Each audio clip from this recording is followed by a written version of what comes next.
I was sitting at my desk paying bills like I do every month. Electric, water, credit cards, the usual routine. Then I saw it. A charge on our joint credit card from 3 days ago. CVS Pharmacy, $52.47. The description line made my blood run cold.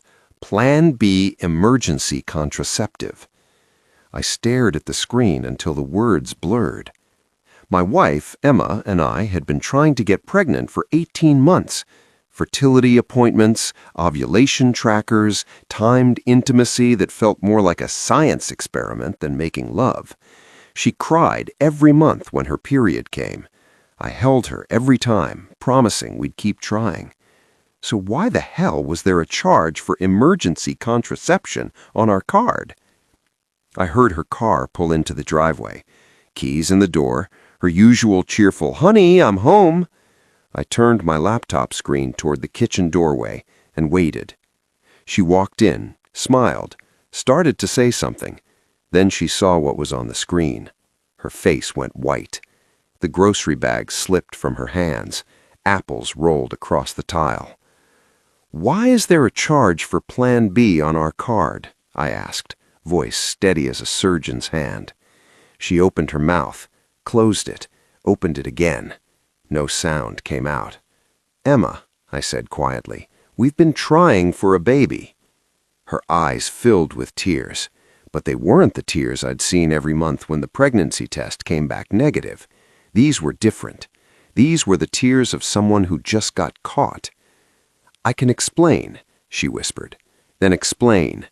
She took a breath, and what came out of her mouth next didn't just end our marriage, it ended the version of myself I thought I knew. If you want to know what she said and what I found when I started digging, hit subscribe, because the Plan B charge was just the beginning. My name is Nathan Cross. I'm 34 years old, and I live in Austin, Texas. I'm a software engineer at a mid-sized tech company. Good job, decent pay, the kind of stable career that makes parents proud. I met Emma 6 years ago at a friend's wedding. She was a bridesmaid, I was a groomsman. We got stuck at the same table during dinner. She was beautiful.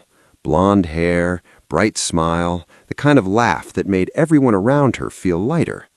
We talked all night, exchanged numbers, started dating 2 weeks later. Married 3 years after that. For a long time, it was good, really good. We bought a small house in South Austin, 2 bedrooms, a backyard big enough for a dog and maybe someday a swing set.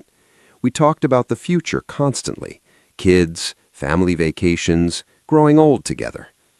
Emma wanted 3 kids, I wanted 2. We compromised on 2.5, whatever that meant. We laughed about it. God, we laughed about everything back then. About 2 years into our marriage, we decided to start trying. Emma went off birth control. We downloaded ovulation apps. We started timing everything. Month 1, nothing. Month 2, nothing. Month 3, Emma took a test, saw 1 line instead of 2, and cried in the bathroom for 20 minutes. I held her, told her it was okay, that it takes time. "What if something's wrong with me?" she whispered. "Then we'll figure it out together," I said, and I meant it. By month 6, we went to a fertility specialist. Dr. Patel was kind, professional, thorough. She ran tests on both of us, blood work, ultrasounds, semen analysis, which, let me tell you, is as awkward as it sounds. Everything came back normal. "Sometimes," Dr. Patel said gently, "it just takes time. You're both healthy. Keep trying. Stay relaxed." Relaxed. That word became a joke between us, because there's nothing relaxing about scheduled sex, ovulation windows, and the 2-week wait between trying and testing. But we kept going. Month 7, month 8, month 9. Each negative test hit harder than the last. Emma started pulling away, not physically, but emotionally. She'd scroll through Instagram looking at pregnancy announcements and baby photos, and I'd see her face crumble. "Everyone else makes it look so easy," she said once. "We'll get there," I promised. I really believed that. Around month 12, I noticed changes. Small things at first. Emma started going out more. Girls' nights that used to happen once a month became weekly. She joined a new gym, started dressing differently. Not for me, but for someone else, I guess. Her phone became a third person in our marriage, always face down, always locked, always within reach. When I asked about it, she'd laugh it off. "You're being paranoid, Nathan. I'm just noticing." Noticing what? That I have friends? That I have a life outside this house? I backed off, because she was right, wasn't she?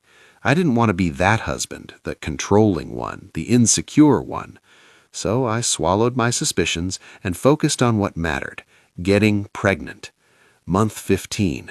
Emma suggested we take a break from trying. "The pressure is killing me," she said. "Maybe if we just relax, it'll happen naturally." Dr. Patel had said the same thing, so I agreed. We stopped tracking ovulation, stopped timing intimacy, stopped talking about babies every single day. And you know what? Things got better. Emma seemed happier, lighter. She laughed more, touched me more. I thought we'd turned a corner. I thought the break was working. I had no idea what was actually happening. Month 18. I was working from home, catching up on bills during my lunch break. I'm the one who handles our finances, always have been. Emma hates dealing with spreadsheets and due dates. So every month I log into our accounts, review charges, pay what needs paying. It's routine, boring. Until it wasn't. I was scrolling through our joint credit card statement when I saw it. CVS Pharmacy, $52.47. Plan B Emergency Contraceptive. Dated 3 days ago, Tuesday afternoon. I stared at the screen, read it again. My brain tried to make it make sense. Maybe it was a mistake, a miscoded charge, someone else's purchase accidentally linked to our card. But the date was right, the location was right, the CVS 2 miles from our house, the one Emma always went to. And the amount was right. I'd seen Plan B on pharmacy shelves before, $50-ish, that tracked. My hands started shaking. We'd been trying to get pregnant for 18 months. Why the hell would my wife buy emergency contraceptive? I sat there for a long time, just staring. My mind went to dark places immediately. An affair, obviously. She was sleeping with someone else, got scared, bought Plan B. But we'd had sex 2 nights ago, Sunday night. Was it mine she was preventing, or someone else's?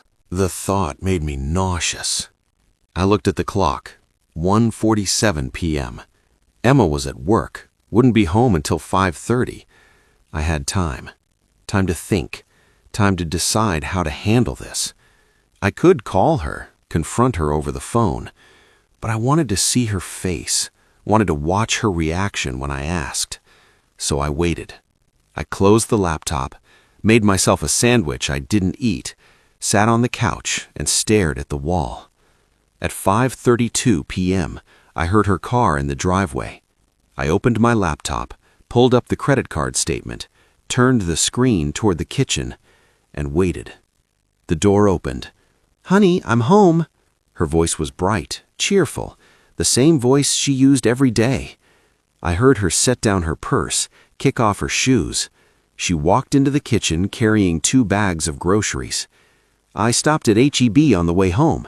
They had those chips you like." She looked up, saw me sitting at the table, saw the laptop screen. Her smile died. The bags slipped from her hands. Apples rolled across the tile. A jar of salsa cracked. Red spread across the floor like blood. "Nathan!" "Why is there a charge for Plan B on our card?" I asked. My voice was calm, too calm. She froze. I can explain." "Then explain." She looked at the screen, at me, at the floor. It's not what you think." "What I think," I said slowly, "is that my wife, who's been crying every month because she's not pregnant, bought emergency contraception 3 days ago." Her face crumbled. "Nathan, we had sex Sunday night, 2 days before you bought that. So either you were preventing my baby or you were preventing someone else's." The words hung in the air like smoke. She started crying, big, shaking sobs, but I didn't move, didn't comfort her. I just waited. "It was a mistake," she finally said. "Buying it or needing it?" She flinched. I wasn't thinking." "That's not an answer, Emma." She wiped her face, took a shaky breath. There's someone else." The room tilted. I'd known. Of course I'd known. But hearing it out loud was different. "How long?" I asked. "A few months." "How many is a few?" "Nathan, please." "How many?" "6," she whispered. "Maybe 7. 6 months. Half a year. While I was holding her through negative pregnancy tests. While I was making appointments with fertility doctors. While I was promising her we'd figure it out together. She was fucking someone else. "Who?" I asked. She shook her head. "It doesn't matter." "It matters to me." "Nathan, please." "Who?" She closed her eyes. "Kyle." The name hit me like a fist. "Kyle from your gym?" She nodded. Kyle, the personal trainer she'd mentioned a few times, the guy who really pushed her during workouts. I'd even met him once, shook his hand, thanked him for helping Emma get in shape. He'd smiled, said, "She's a great client, really dedicated." Yeah, dedicated. "So let me get this straight," I said, voice still eerily calm. "You've been sleeping with your trainer for 6 months, while we've been trying to have a baby." "I know. And 3 days ago, you had unprotected sex with him, Nathan, and bought Plan B because you didn't want to get pregnant with his kid." She sobbed harder. I stood up. "Were you ever going to tell me?" "I don't know." "You don't know?" "I was confused. I didn't know what I wanted." "What you wanted?" I repeated. "Emma, we're married. We've been trying to start a family. And you were confused?" "Yes," she shouted. "Yes, I was confused because maybe I don't want a baby with you." The room went silent. She realized what she'd said. Her hand flew to her mouth. "Oh my God, Nathan, I didn't mean—" But I was already walking toward the door. "Where are you going?" I grabbed my keys. "Away from you." "Nathan, please, we need to talk." I turned, looked at her one last time. "No," I said quietly, "we really don't." And I left. I drove. No destination, just drove. Through South Austin, onto I-35, past downtown, past the airport. My phone buzzed. Emma calling. I declined it. It buzzed again. Text messages. "I'm sorry. Please come home. We can work through this." I turned the phone off. At some point, I ended up at a Motel 6 off Highway 183. $67 a night. Stale air, thin walls. I checked in, sat on the bed, and stared at the wall. My wife had been cheating on me for 6 months while I was trying to get her pregnant. The cruelty of it was almost impressive. I turned my phone back on around midnight. 47 missed calls, 89 text messages, most from Emma, a few from her mom, one from my brother asking if I was okay. I ignored all of them and opened my laptop. If Emma could keep secrets, so could I. I started digging. First, I checked our credit card statements. Not just this month, all of them, going back a year. And there it was, a pattern I'd been too trusting to see. Monthly charges at the same hotel, the Kimber, downtown Austin. $200, $300 each time. Always on weekday afternoons. Always when Emma said she was working late or meeting a friend. I cross-referenced the dates with her girls' nights. They matched. She wasn't with her friends. She was with Kyle. I found charges for lingerie stores I'd never seen her shop at, restaurants I'd never been to with her. She'd been living a whole separate life, on our joint credit card, using my money to fund her affair. Next, I checked her phone records. We were on a family plan. I had access to the account online. I pulled up her call and text logs. There was a number that appeared constantly, multiple times a day, texts, calls, sometimes lasting an hour. I reverse searched it. Kyle Morrison, personal trainer, 29 years old, 6 years younger than Emma, 8 years younger than me. I found his Instagram, public profile, gym selfies, protein shake ads, motivational quotes, and there, buried in his photos from 3 months ago, Emma. They were at a park, his arm around her, her head on his shoulder. The caption, "Good vibes with good people." 103 likes, including one from Emma's account. She'd liked a photo of herself with the man she was cheating on me with. I screenshotted everything. Around 2 a.m., I called my brother, Josh. "Nathan? Jesus, man, it's 2 in the morning. Emma's been cheating on me." Silence. "What?" I told him everything. The Plan B charge, the confession, Kyle. Josh didn't interrupt, just listened. When I finished, he said, "Where are you?" "Motel 6. I'm coming to get you." "You don't have to. I'm coming." He showed up 40 minutes later. Didn't ask questions, just handed me a coffee and sat on the other bed. "You okay?" he asked. "No." "Fair." We sat in silence for a while. Then Josh said, "What are you gonna do?" "I don't know." "Do you want to try to work it out?" I thought about Emma's face when she said, "Maybe I don't want a baby with you." "No," I said, "I don't." Josh nodded. "Then you need a lawyer." The next morning, I called in sick to work. Then I called Daniel Voss, a divorce attorney my coworker had used 2 years ago. His assistant got me in that afternoon. Voss was mid-50s, gray hair, sharp eyes. He listened to my story without interrupting. When I finished, he leaned back. "Do you have proof of the affair?" I slid my laptop across the desk, showed him everything. The credit card charges, the hotel receipts, the phone records, the Instagram photo. He nodded slowly. "This is good.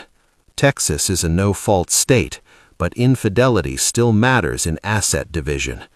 "What does that mean?" "It means the court can consider her actions when dividing property, especially since she used marital funds to conduct the affair." He pulled out a legal pad. "Let's talk assets. House, cars, bank accounts, retirement funds." We went through everything.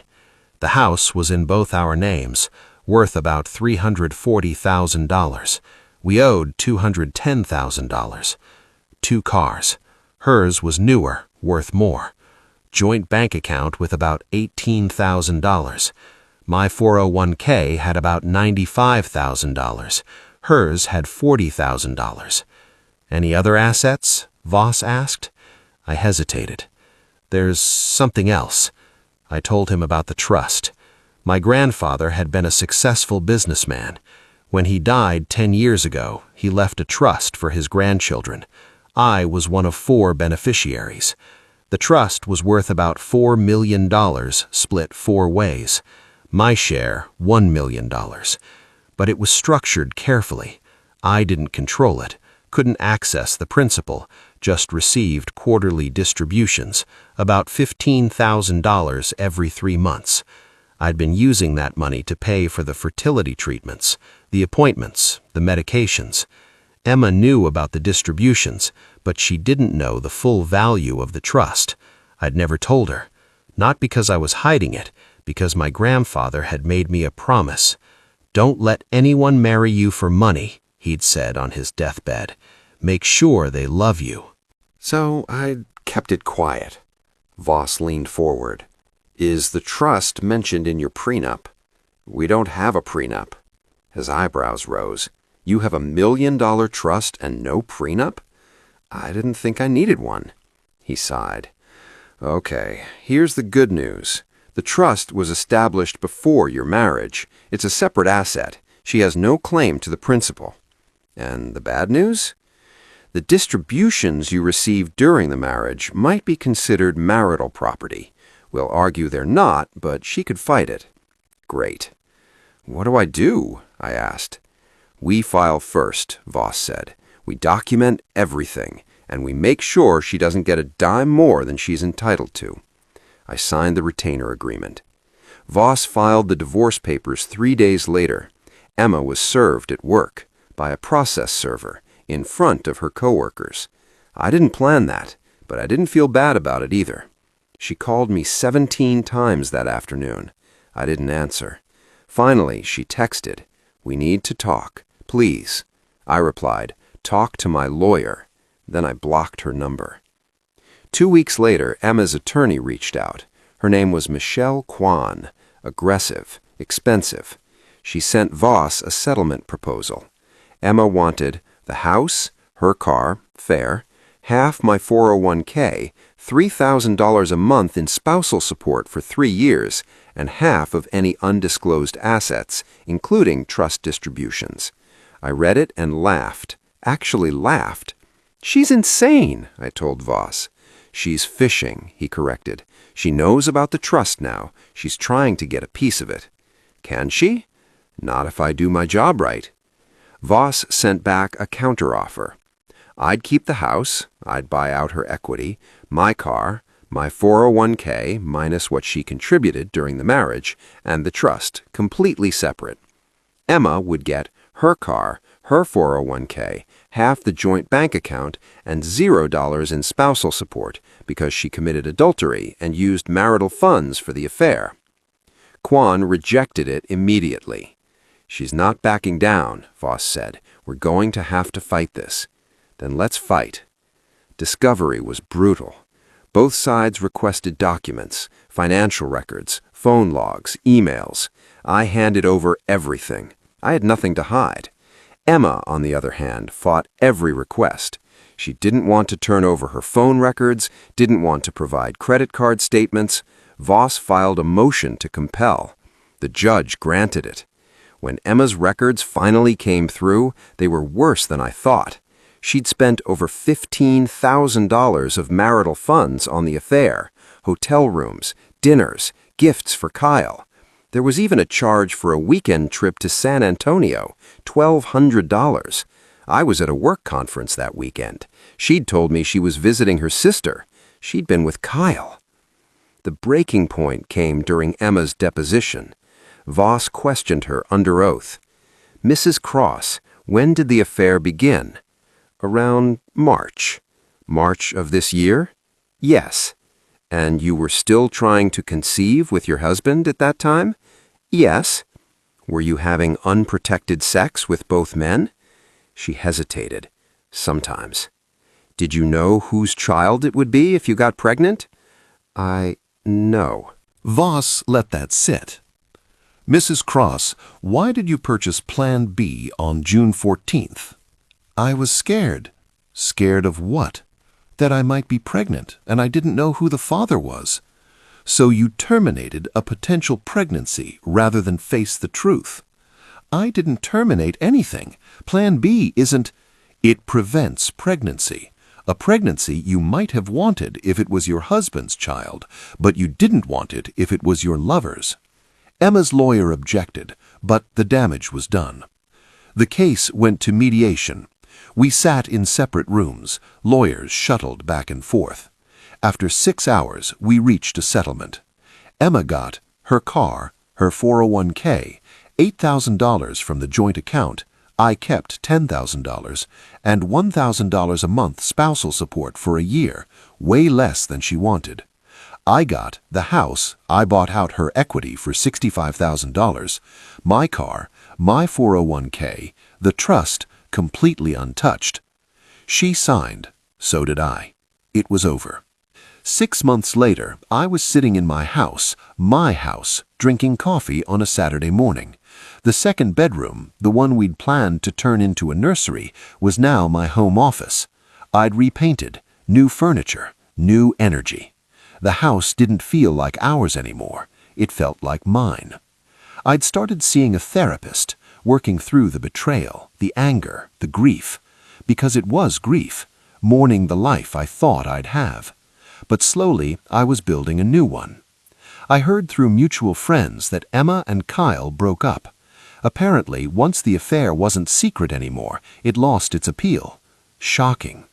She'd moved into an apartment in North Austin, was dating someone new already. I didn't care. I'd blocked her on everything, moved on.